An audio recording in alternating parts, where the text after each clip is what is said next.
What's going on, everybody? It's me, Justin Redrick, Bitcoin Vegan. And if you have not already, you know what to do. Click comment, subscribe, click the bell icon so you get any new videos. We ain't gonna edit it out. Gear today is hosted by Stacking Sassy the New Black, my boy Dadu. You can check out that in the description. So man, today's a special day. I know I haven't dropped the YouTubes for the North American Bitcoin Conference. Get my chair together. You know what I mean? The North American Bitcoin Conference. I got that coming along. You guys can expect a lot of other great things, but today is just something totally different, totally special. Today is January 26, 2022. And this is the second year anniversary of the death of Kobe Bryant, his daughter, and the other 7 passengers on that plane. It had to be one of the most tragic days to start off the year. And so I'm just making this video about my honest appreciation for Kobe. It's like a tribute, man. It's a tribute. It's a tribute. Like, I had to stop what I was doing to really do this. So for all y'all who might not know, I grew up a basketball player, lived in Charlotte, North Carolina. My uncle taught me how to play basketball throughout some of my friends, but we grew up Laker fans, right? And so you would just be getting up going for the Lakers. You see Kobe, you see Shaq, and you know, during that time, it was just real, just like, dang. But I remember we started catching wind of Kobe's workout regimen as kids. They like, Kobe would run 2 or 3 miles. Kobe would do this in the gym. Kobe would be putting in all this work. And me and my cousin Trey, we would work out at the gym. I remember one time Trey said, "Yeah, I'm gonna pick you up at like 5 a.m. to go to the gym." He did it most of the time. Sometimes he did it, but we would go out there and put in work, you know, to really go hoop. And that was a testament to Kobe Bryant. And people really didn't like him, you know, but he was a born winner. Kobe went at anybody, you know what I mean? Like they had this one tribute where he said, shit, they said, don't look Mike in the eye, you know what I'm saying? He was like, for what? Motherfucker, I'm that too.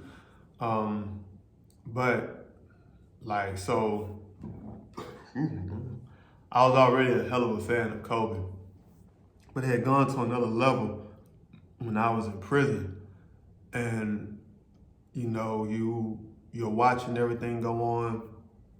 Kobe had just won the 2 rings from 09 and 010. And you just always remember about this work ethic he had, this work ethic. And he was drafted 13.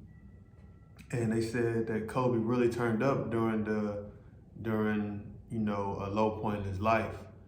And he just started excelling and just kept going, he kept going. The only thing you ever heard him talk about with Kobe was work ethic to get there. And when I was in prison, I was like, shit, if that's all you have to rely on, then that's all you have to rely on is your will to want it, your will to win. So that was very major to me. I would always just look like, all right, like shit, it wasn't even really what would Jesus do, it was what would Kobe do. I mean, what would Kobe do? Kobe gonna step up, take a shot. Kobe gonna go at the best player. Kobe's gonna make sure he's known. Kobe's gonna make sure you feel him. So I used to like train a lot in prison. I used to train with this dude who was overseas basketball player, you know, just to get time through. Learned how to box in prison, but it was all like with this energy of, you know, of a Mamba. And it wasn't until like I came home, you know, you watching him hoop, he has a 60-point game, and you're just like, damn, boy. Like, even that game, the last game against the Jazz, it was so real, I thought we were back in the playoff mode. I forgot it was the last game of the damn season, last game of his career. You know what I mean, the last game of his career. And when Kobe died, it was like, what the hell? I didn't even believe it.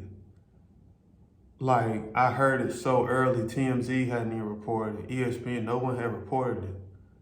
I was at an apartment building, about to have a business meeting with someone, and this dude came in, he was wearing some Minnesota Vikings shorts, basketball shorts.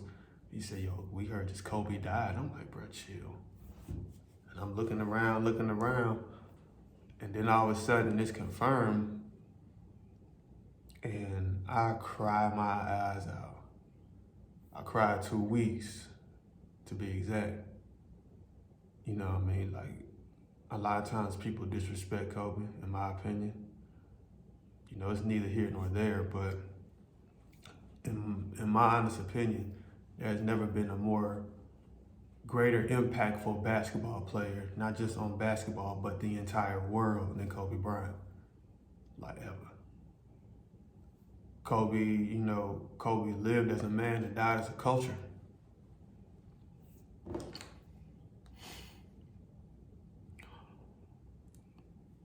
Mama mentality was real. And it wasn't until Kobe died that I realized, like, damn, I had this dream of, like, just working out in front of Kobe. Working out with Kobe, it didn't matter. It didn't matter if I was gonna go to the league, it didn't matter anything. I just wanted to get critiqued by someone like Kobe down to the like bone gristle, to where it could almost hurt you. You know, you hear players talk about, man, he was an ass, he was this, he was this, he was this. But, you know, someone asked Kobe, they said, you know, why are you such an asshole? He said, well, shit, look at it like this.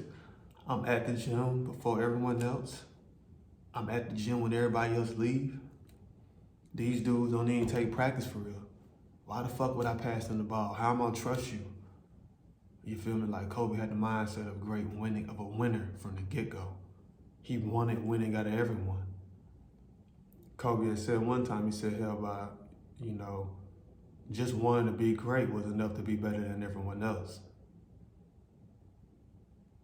Kobe didn't live through fear, man.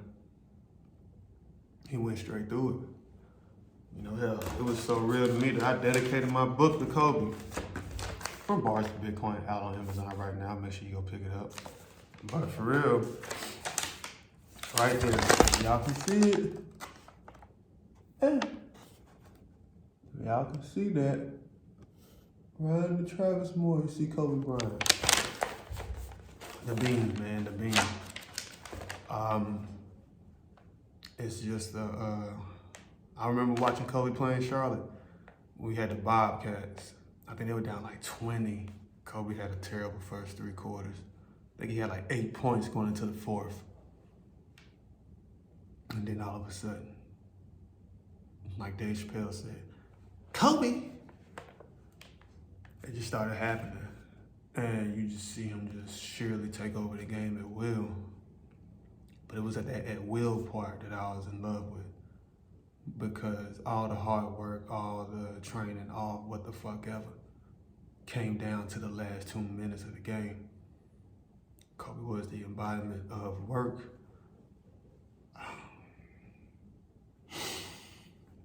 Kobe is the embodiment of greatness, bro. Like, I don't care what nobody say. There's been no player on the face of the earth that has impacted the world like Kobe Bryant. Even through his lowest points, he kept shooting, he kept going, he kept fighting.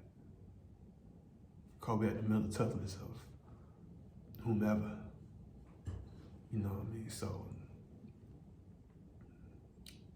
to whomever's watching this, hell, if Vanessa Bryan picks it up, if Kobe's parents pick it up,